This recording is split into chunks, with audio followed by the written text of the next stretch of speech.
What up, everyone? Welcome back to OnlyF.A.M.S show. I'm Manny Toro. This guy is David Nam. I'm super duper excited for this episode. Same. Absolutely. We got a lot to talk about, so I'm not even going to bullshit and keep on doing an extended intro. But we have Steel Sessions on. Let's clap it up. Yeah.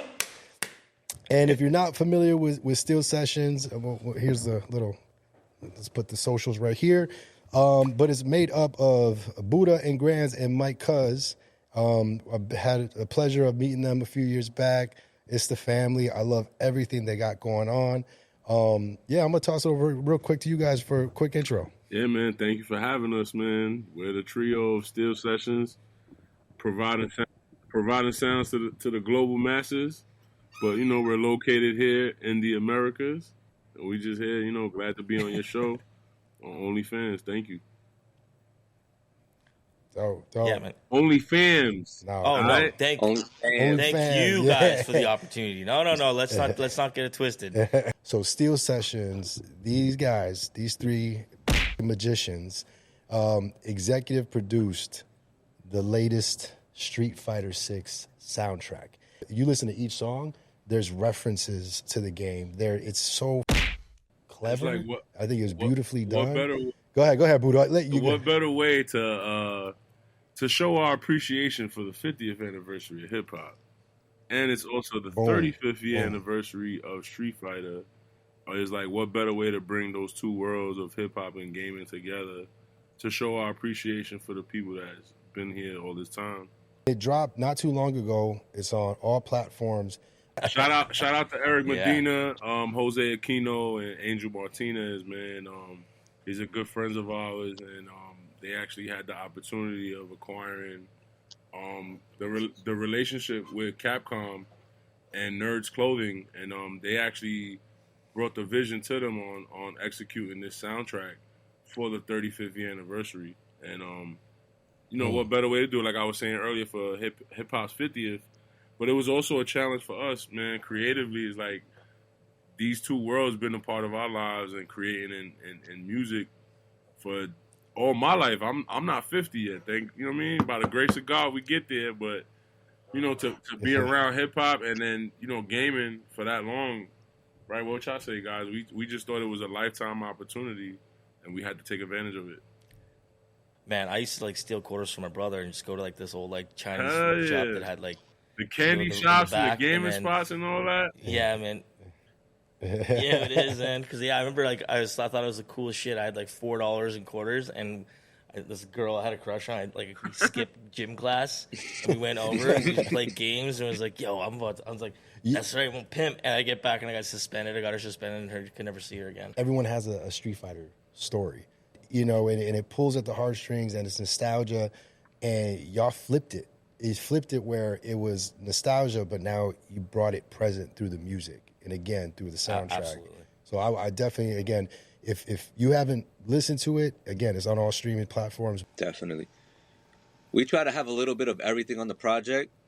All the music you hear on it was made for the project specifically. So we have, some R&B joints, some hard joints, some New York sounding joints. So we try to cover all bases. Yeah, we had to tap into our our Rolodex of artists that we worked with. We got the legendary Locks on there. We got Benny the Butcher and the BSF family in there. We got Dave East, of course. Nino Man, Pat Poose, Graf. Who else am I missing? Smoke Dizza, Nimlo. Mm-hmm. And we try to spread it out. And then we had new artists by the name of Iman Nunez and Oswin Benjamin. And then Prada Mama. So we try to obviously, you have the veterans involved, but also introduce a new class of spitters, introduce a new class of lyricists and people that are actually stick to the concept of the game and who are actually playing the game. Like Nino Man is a big time hip hop gamer. We actually had the hip hop gamer do the intro. We had Charlie Clips and DNA from Nick Cannon's Wildin' Out on the project as well. So to give it that battle scene within the song. So it was there was a skit called Evil Ryu, and Evil Ken and Charlie Clips and DNA was actually battling so on each track. One the perspective Yep. of each. It was cool. Well, it's the best. It's the best game. It's the best gaming soundtrack of all time. Yeah. And I ain't gonna front. I would definitely put it up there with like Def Jam Vendetta 1000%. and all these other gaming soundtracks that came out in the past. And it was a lot of moving parts to get this all done. You know what I'm saying? Like having this be in our world, the music world, but also in the video game space. You know what I'm saying? There was a lot of processes and hoops that we had to jump through that we don't normally have to go through because it's a new process for us. And the whole time it was like, nah, it's a Street Fighter, man. You know what I'm saying? Like whatever we got to figure out, whatever we got to learn how to do, whatever is new to us. You know what I'm saying? We're gonna figure it out. Super dope. We gotta deliver our ability. And also make it cool, right? Because it's like a lot of the times when people cross these bridges, you know, some type of elements get left behind, and that was the one thing is like we didn't want to compromise any coolness. Of course, make it sound authentic as possible, and we don't want you to go into this listening like, all right, this is just a gaming soundtrack. Like, nah, we just want this to be a fire-ass soundtrack that you genuinely fuck with, even if you wasn't playing the game. All the other Street Fighters had just had theme music or theme songs, but you're actually building real music on top of it, and like that's like that is like I don't think people understand. I think gamers obviously will, but I don't think they understand. Like straight up, the world you don't understand. That's a big evolutionary jump for Street Fighter and the Capcom family, man. And like very big, man. I mean, so my hat goes off to you guys, man, because like. How many times have you used to play Street Fighter and just turn it off and listen to your own music? Yeah. Right? Yep. You've essentially now done that for people. Thank you. Yeah, man. Yo, I was visiting my parents like a month ago, and I was going through a bunch of old stuff that, you know, from my old room that my pops had put aside. I found a picture that I drew of Ryu in 3rd grade. So, like, to see that, with everything going on, is just like, damn, like, you know, that's ultimately what you want. You want to make your younger self proud. You know what I'm saying? So I'll be like, damn, if the kid that was drawing this picture knew that we was gonna go on to do this, like it's just a really hits home. You know what I'm saying? Really. That's why I gotta say, shout. You know, honestly, like Capcom should be thanking you guys. If you think about it, that's some full circle shit, man. Like you guys have in it since you were kids, right? So you are part of that You are part of that scene. You're part of that community. Like, you are the target audience, right? Who better to make that, right? Like, and you knew everyone knew you make that noise, ooh, oi. Everyone knew that was E Honda. What do you mean? Like, everyone knows, I mean? Yeah, I mean? Going back to what he was saying about the battle tracks, when you listen to them, they're so well thought out. You know what I mean? And Buddha and I were talking about this, where the nerdiest fan, like the super duper crazy hyper fan of the game, cannot have one bad thing to say about those battle tracks because they're so on point. Like, you know, like for me, I grew up playing. And the referencing. Yeah, oh my God. I mean, and like even the Dave record, you know, and it's done. And I think, again, not to just keep on bigging up the project, but I love it so much because, again, it's done authentically. And to Buddha's point, you know, you give that brief to someone that is not Steel Sessions, it could be corny as And I think the way that everything was so calculated, it's like, you know, again, it goes every track had a concept. Yeah, it goes to the super fan, and then it goes to a music fan. Yep. Yeah. If you're not doing it right, the gaming community has no hair on their tongue telling you that you fucked up. Mm-hmm. Yo, they are the original. They're the OG trolls. Yeah, they are, man. They will, you know, they will pwn you for sure, man. Yeah. You mean like AFK? I'm about to go to Buddha Grandz place, just fucking just yell at them. But you know it will. But that's a crazy thing, right? Because it is also like, and we were talking about it before. It's like, you know, there's just certain communities where you can't fuck up, right? So the gaming community, anime community, you know, like they're so detail oriented. They're like, wait a second, that, you know, they'll catch it. They know more detail about that exactly than their family. They go deep and dark with their like not with the compliments, but also the hate.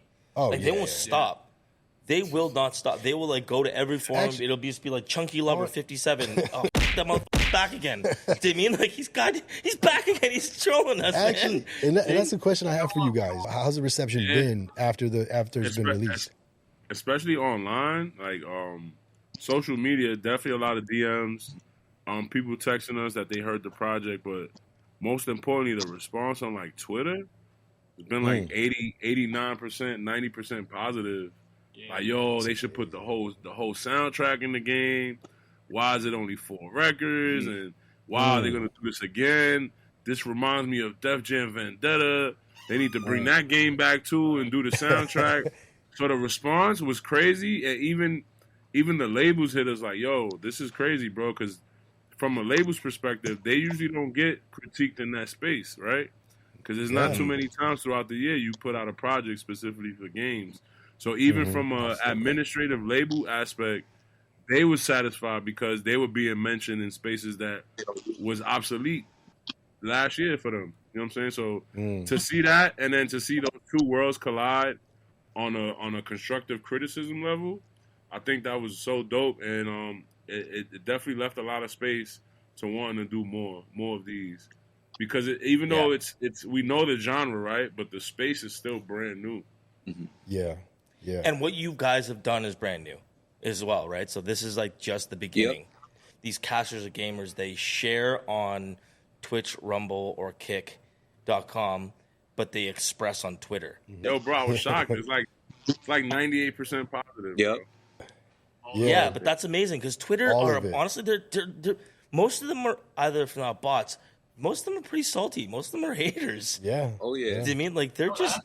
I was expecting, honestly. Like I was like, yo, I know for a fact on the internet, especially, like you can't please everybody, and like it's also people that is just waiting to just spit venom online all day. So I was expecting hate, like of in some way, shape, or form, because I know it comes with the territory. But like Buddha said, if you search for it and you scroll through Twitter, it's literally almost in every single comment is either people talk about their favorite song, or the artist that's on it, or how the music should be in the game, and like it's just people showing a lot of love. It was a very pleasant surprise. I mean, we knew the level of quality that we delivered, and we felt good about it, but you just never know. You never know with the internet. You don't know with the internet. Yeah. It's its own beast. Yeah, well, you guys produce it for the fans, and you guys are fans of the game, right? So it's like you guys it's like you're just speaking to your own community at that point, right? And you're actually, what's amazing is that you're bringing a gaming community now into your world of music. Because most people, then that's like, it's hard to get all meta with this shit, but that's crazy. Most of these people who are just like, they play games, and I know a lot of people just play their music on top, but like, you've literally just flipped it where people get to, get an entry point instead of a window into your universe. And I think that's amazing. How many people may start making music because they listen to this? I think this project is definitely huge. going to, it already has, inspire a lot of people to think differently, to move differently, and in the way that they're making music. You guys curated an all-star cast, right? When it came to this, my question is, now that this project is out, you guys getting hit up by other artists being like, "Yo, why don't you hit me up?" Yo, the whole fucking yo, you know what's the funniest and best part of this? The artists that you reached out to that didn't get on it. Now they doubling back like, yo, is there gonna be a volume 2? What's the next game you guys are gonna do? So that alone was kind of refreshing. Yeah, but again, it just like I forgot, someone sent me something. I think it was my cousin. He's on this like uber positive, mode right now. And it was this video on IG Reels that was talking about the difference between being talented at something and being a genius, right? And it was all about vision, right? You see the target that no one else sees. And I think that's what this project, at least to me, kind of speaks to, of like, having a vision and seeing the success before, even dropping it and like changing the game. So, the way I look at it, you got 3 geniuses right here on the podcast. Thank you. Yeah. And even the others, too, because we have other producers that have also worked on this project with us. Shout out to Big Len, Rondon. There's a bunch of other producers, Suave. 183rd. 183rd. Louis So we also, shout out to Angel and Jose and Oscar as well. Yep. And even our boy Shy, who's going to be on Volume 2. My boy Chicago stick up. So, you know. I would love to see a brother. Street Fighter festival. Now you're just dropping all these names. How cool would that be? Street Fighter festival on the block, like a block party on the street. That would be so like. Hey, be dope too. Give people that experience, right? Have some of the artists come out and perform, but then also have them play with some of these gamers. Yeah, man, just live cast that. That'd be amazing. Let's see if they live that rap life, what they talking about in the soundtrack. You know what I mean? Yeah. That idea is great. Buddha, we got to add that to the idea list. I want to get into Steel Sessions. I want to get into Steel Sessions and how we really, like, we met, but then we collabed on something. And so when I was at SoundCloud, SoundCloud used to have this thing called the SoundCloud Sound Booth, right? And, you know, like, again, I heard you drop that. Yeah, but a lot of brands, you know, they do something, and the thing that they're not leaning into is the music, right? You build this capsule, you just go find some beats, you know, like, but there's no story there. And so when we had an activation in Brooklyn last summer, and I'm like, okay, we're going to do this thing, but we're going to do it my way. So I hit up Buddha. I said, yo, we need to add the Steel Sessions sauce. You just go Usher there? I'm sorry. What did I say? My way. Get out of here. So anyway, that being said, I hit up the guys, and I was like, yo, we do this thing, and I know you guys have Steel Sessions, but I want to make it hot, right? And so guys were like, got you, say less. So, you know, folder of fucking fire-ass beats, and then it was great to actually have them in the booth, right? So you had, you know, Buddha was damn near the brand ambassador, right? Like, he was welcoming everyone, you know what I mean? And then we had Mike on the engineering side of things, and the boards, and it was hands down the most successful SoundCloud sound booth, you know, in my time at SoundCloud. And, you know, at the end of the day, this is what they already do with Steel Sessions. And so it was a really cool collaboration. And what was super dope is that, you know, it wasn't even like a cheat code, but what I loved about the activation is that... a bad pun. Talking about Street Fighter and cheat code. Sorry. But I'm saying, what was super dope is that these artists and aspiring artists, they were able, for that moment in time, to skip the line and be on a Steel Sessions, Buddha and Grandz beat, you know, and there were some kids that were just killing it, you know, because you would go in there and you would pick a beat, and, you know, you get time with people that you wouldn't normally get time with, then you go spit your 16, and then there was a playback. And what I loved, it was like the community. People were like cheering each other on. Everyone's dancing. Like, it was such a beautiful thing. And again, it was just a nice collaboration with Steel Sessions. But Steel Sessions does this, and they've done it over what edition are you guys on now? 25. 25. So 25 editions of it, you know, and they do it in New York, Chicago, you know, like they do these things. But again, if you're not familiar, I'll toss it over to the guys to talk about what Steel Sessions is and how it drives, you know, community and music making and education and all the things that are important that a lot of people don't really give back and tap back in. Well, you know, the world needs to know about this, that you guys had so many activations and how you give back. Thank you, man. It started pretty much as an event. We started an event for producers, engineers, artists, all people affiliated with music, and it just grew from there. We now have a community. We are now a record label. We've expanded, and we just want to keep it going from there. We want to get into schools. Like, we want to do it all.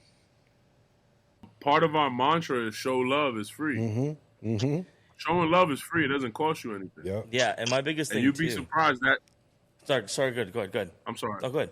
No, I'm just saying that seed that you plant might be an extension of life that you need later on down the line. It is. Yeah, absolutely. That's just the evolution of life. Yeah. Absolutely, man. And my thing is, the biggest thing that is the takeaway for me with what you guys are doing is the consistency aspect of it. Yeah. Because the biggest part is something happens and they go, oh, they came around once and it was done. And, oh, yeah, they're really besting me now. But it's just like the fact that you guys have a consistent cadence shows that it's not a gimmick. It's not a stint. It's not a stunt. It's not a campaign or like a way that's being divisive to use this as like a marketing tactic for whatever. Like, you are truly involved in the community on a consistent basis. And that's like, Phil Jackson used to say, like, good is one time, great is consistent, you know, over and over, right? So that's like, you want to make sure that it's like you're doing it. And that for me is like, that speaks like waves, right? Because I have a lot of dealing with a lot of Gen Z people, like influencers and things like that on my end, and the biggest thing they say is a lot of these people, whether they be producers or brands or whatever, they come in once and they do it once and they go, and it's just like and it's like, oh, that's enough. But the fact that you're not doing that, it's like it's in you. You know what I mean, just goes to show that you guys, all three, you guys are lifelong learners as well, because you're learning so much by doing things as well, right? So, again, like, sorry. What was no, go ahead, man. We discussed Steel Sessions, me, Buddha, and Grandz for 2 years before we were able to successfully check every box, like set up every process, and like pull off an event. You know what I mean? Like it was mad times within those 2 years when we were like, all right, we're about to do this event finally, and then we would go to execute, and it was like, damn, there's still a couple more things that we didn't realize we would have to account for. You know what I mean? So once we finally got it going, it was like, okay, like we got to keep this momentum now for the reasons you're talking about. You know what I mean? Like we trying to do this for real. We really want to be an asset to the community for real. We're not trying to just be opportunistic or look cool or whatever, this and that. And you know, it's been seasons where that's taken more work than others, because we always trying to evolve. You know what I mean? Make it a better experience, bring more to the attendees. But yeah, man, that's been a very important element of it to us from the very beginning, was to let people know that, like, we're here, we're not going anywhere, and we're going to continue to provide this for the community. But you just said something there. One thing I could add to that, my fault. One thing I could add to that too, Mike, is part of being consistent, right, is also doing these deeds knowing that you're not going to be clapped or applauded for. Yes, right? So yes. I always say the investment and the time that you pour into people and your environment, it'll pay you back if it's done with the right intent, right? Yeah. So I feel like even year 3 or year 4, when we're like, hey, we're not really seeing any results from this, but it feels good, right? It feels good. It knows we're providing a service, and it's a place for people who are yearning to be heard, but also want to learn. Yeah. They want to be around other people that's like them, trying to figure it out, and it's better together, right, than by yourself. Yeah. And I think that was part of the gap, us as creatives coming up. We didn't get that from the elders. We had to figure that out. So it's like, let's provide this service in here with a little bit of love in there too. You know what I'm saying? In order for you to give people the proper gems and education to excel, because there's no college for this shit. No, there isn't, and it's interesting you say that, Buddha, because we had Erica Montez on an episode, you know, OG, Def Jam, now president of Russian Records, and we were kind of talking about like the early stages of our career. And again, this is on like the label side, this is in the music business side, right? No one was given no game. Actually, it was probably more sabotage and more, you know, gatekeeping than anything, you know, and I love, you know, with hearing what you guys are saying and what Erica's doing, and I look at it as my personal responsibility as well for us to change that. Like, you know, the love is free, the game is free, you know, and I just think that, you know, again, just agreeing with everything you guys are saying, and let's also be real, like, the world's on fire every week, you know what I mean? And, you know, it's like, I also look at it, and this is what I even teach my kids, like, what's the positive thing that you're doing this week? What are the things that you're doing to help people?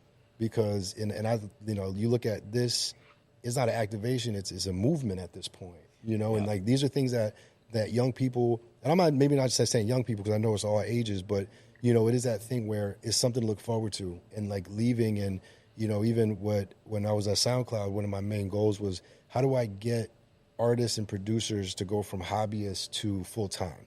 You know, like what can I do to help their ecosystem so they can eat off of their art? You know, and this is exactly that. 25 plus editions with it. But that's what I'm saying. The 25 part of it, man. Like, you know, Mike had said it. He's saying for the community. At a certain point, you are the community now, because you've integrated yourselves into consistency, right? So a lot of people, it's like, I'm doing this for, and that just goes to show that you guys are all very giving people. But the consistency part of it is you just now integrate yourself into the community, which is a very hard thing to do. Yeah. Right? It's very hard. You know, we all know that. you know, moving from one hood to the next hood, just be like, you know, trying to integrate yourself, it takes time. Yeah. And you have to prove yourself. Yep. You need it in ways you're doing it. And you guys have done that, right? You guys What? have. Yeah. And so, like, again, like, that's hard to do, man. No, it's hard to fucking do. It's hard to do. And what I would love to ask you guys, out of 25 editions of this, what are some of the biggest success stories that you've seen come out of it? Oh man, a lot of dope producers. Man, shout out to Omar Grand. He's all over producing on Gunna's album. Producer named S. Dot, Rondon Beats, Dunk Rock, who's all over. He's like number 3 top money earners in all producers this year.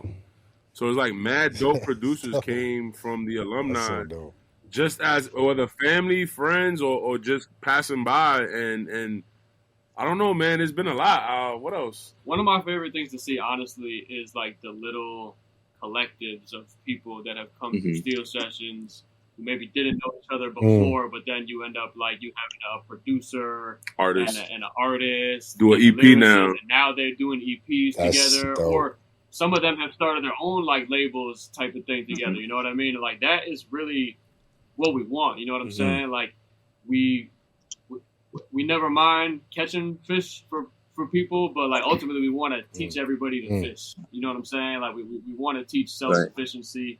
We want to use our experience and take examples of some of the shit that we've had to eat, you know what I'm saying, and share that with the class that's coming up so that they can, you know what I mean, not have to learn some of those lessons the hard way. And when you see them taking like what they've learned and actually putting it into practice and like taking action, executing, like it's inspiring, you know what I'm saying? Because it's like it's you always love to see your teachings go into action, but then it's also just like, I don't know, man. It's like I'm like a new dad too, you know what I mean? So like there's like a parental like love element that's like in my life right now where like I have a super new appreciation for seeing people like learn and bloom and grow, and you know what I'm saying, and really, really come into their full potential. So it's a lot of that we have the privilege of getting to see through Steel Sessions, and that's definitely one of my favorite elements. Yeah, and some of the artists that also met,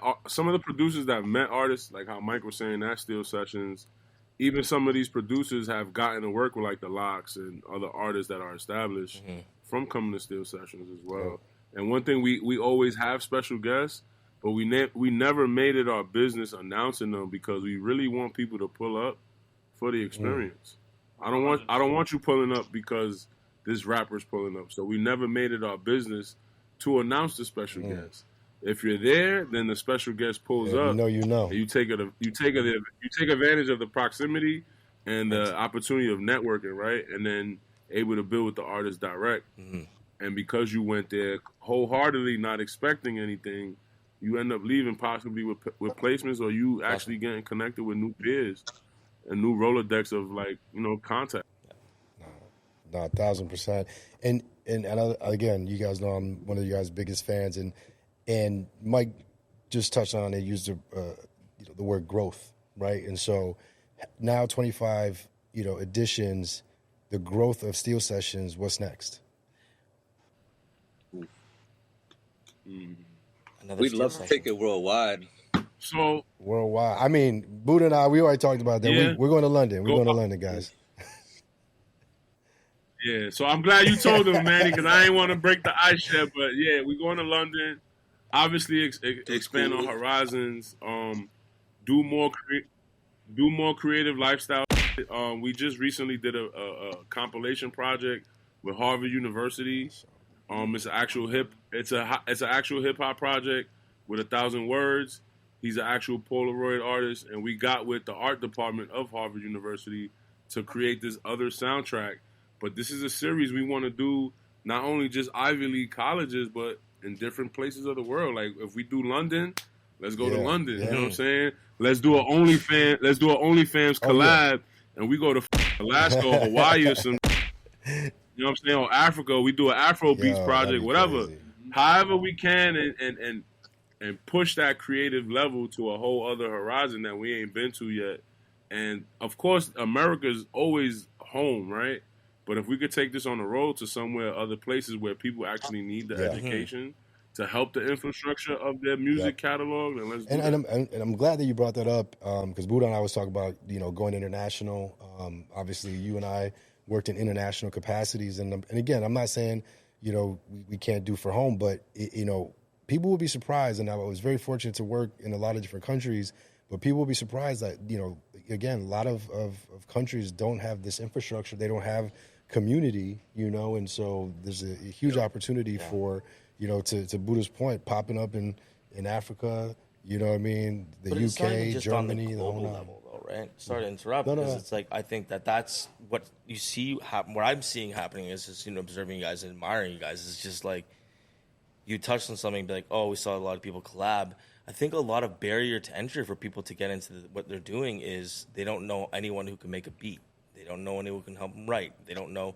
Right, so you're creating almost sub-communities and teams. So you're kind of spawning these collectives because someone's like, I don't know how to do that, and then someone's like, I do, and it's like, oh, and you. But what we said earlier, right? Restrictions based on proximity. Let's move those lines, bro. Let's move those barriers. Let's kill all that.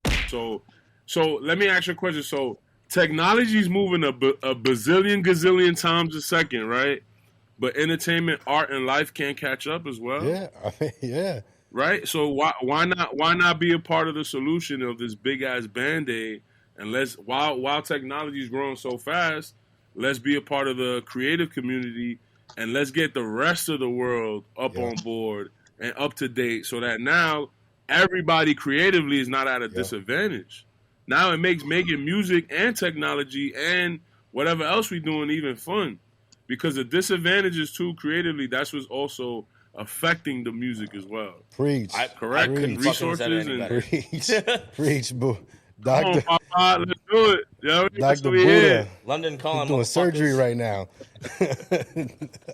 Nah, man, it's a team effort, bro. It's all of us, putting our brains together and just finding ways to like push the envelope, man. And it's never money driven. It's us doing in a creative way to inspire the next generation. Dope people gonna with dope people, but creating dope that stays forever, that's priceless. 1,000%. Absolutely, man. I love how you asked the question and answered the question because you couldn't have answered any other way. No, but the thing is this: I don't think anyone could have answered that any better anyway. So, thank you for asking the question and thank you for answering the question because I don't think I would have had a better answer, man. So please don't shut up, is what I'm saying. Yo, let's get into our favorite segment. I'm just conscious of you guys' time and thanks again for joining. But I'm excited also to hear what these guys, are with the fams they with. So yeah, let's get into it. Let's start with the F. What is on the radar in the fashion world for you three gentlemen? Yeah, who you peeping right now? Who you like? Oh, yeah. I mean, Buddha. I know Buddha sneaker game is stupid. Like just throwing it out there. I missed the bait, but I ain't gonna front. I've been jacking what Barriers is doing. I like what Barriers is doing. Nice. Okay. And I'm gonna tell you why, right? No disrespect to Denim Tears. I think they shit is cool, but I just don't like the cotton reef. I just think it's a message behind it that if you're not gonna fully explain it, right? But we're talking this pro black stuff. I think you should fully explain that reef before you got mad people wearing it. Yes. And that's why I like Barriers. Barriers came with a different approach. The imagery's fire, the quality's dope, and I'm just a hoodie guy. But I like the fact that the images that they're licensing for, they're giving you a history and an explanation on why they chose these people, why they chose Dizzy Gillespie, or why they choosing Huey P. Newton and having him as a cover on your hoodie. And I think there's an educational piece to that. Yeah. Of you explaining why Muhammad Ali's on your hoodie and what has he done. There's mad kids that don't know that and don't want to pick up a book to know it. So to me, it was like the applesauce when your mom's trying to give you medicine. Like when she wants to give you a cough syrup or a pill for you to get better, she'll put it in applesauce. And I think that's what Barriers is doing. They're educating people through high fashion. That's amazing. Fashion. So I'm a That's streetwear amazing. guy. Because if you think about that, Yeah. you're essentially, you said, you're taking a medium that people want to, like, the younger generation will constantly always want to fuck with, and you're actually putting it as being, it's honestly, yeah. Made it cool. And That's what yeah. hip hop is. Hip hop is adding cool to anything. It's funny that Buddha, you use that example because I sounded like an old man hater on one of our episodes because I was like basically talking about how these young kids are wearing like band T-shirts and these motherfuckers don't even know the music. Oh, that one. But it is definitely time. not apples to apples. What I'm saying is like the education that goes with the style or that goes with the fashion. It is important, Yeah. And I was on the more positive side because I'm a more positive person. I'm just kidding. I think I've been like pretty salty this fucking time. Yeah, you sound like but either way, what I was saying was salty the man. good thing for me though is when I saw someone wearing a Led Zeppelin t-shirt, and I asked him, I was like, hey, do you listen to Led Zeppelin? He's like, no, I just really like I just like Dark Side of the Moon. I just like the art. And I was like, okay. And then that allowed me to have a conversation with someone about that album and about why it was so seminal. And he's like, wow, I'm going to go check it out. Right. And it's one of those things. Yeah, that's crazy. Grateful, the Nike SB Grateful Bears, the Grateful Dead. I got a couple pair of those, and just from wearing those, I probably had mad conversation with like Jerry Garcia fans that I normally wouldn't have. I would have normally never had conversations with people that rock Ramones shirts and. So wait. Before we get to anything, you talk to me and Mike. Grandz is the one though. Right. The quietest nigga in the room. That's when you got to talk about fashion and all that. And he been having this whole time. Not at all. He'll answer. So that's where I get it from, though. I be having to like try to keep up with him, Manny. Yeah, no. You think it's me? Nah. I know. That's you remember we were at that DraftKings party on the rooftop. And yes, I see Grandz, and I was like, yo, that jacket is hard as fuck. And he's like, oh, this old thing? It was just sitting in my closet. Yeah, it's fine. I always say that. Nah, for me, I've been collecting for a very, very, very long time. Like, I always had sneakers, Jordans. Like, my first pair of Jordans were probably like the 3s. That's who got me. That guy right there. Like, I was always Jordans, but this nigga got me into whole SBs. I was just collecting for so many years that I just built this crazy collection. I literally had a room just full of sneakers, all different types. And he's a techie.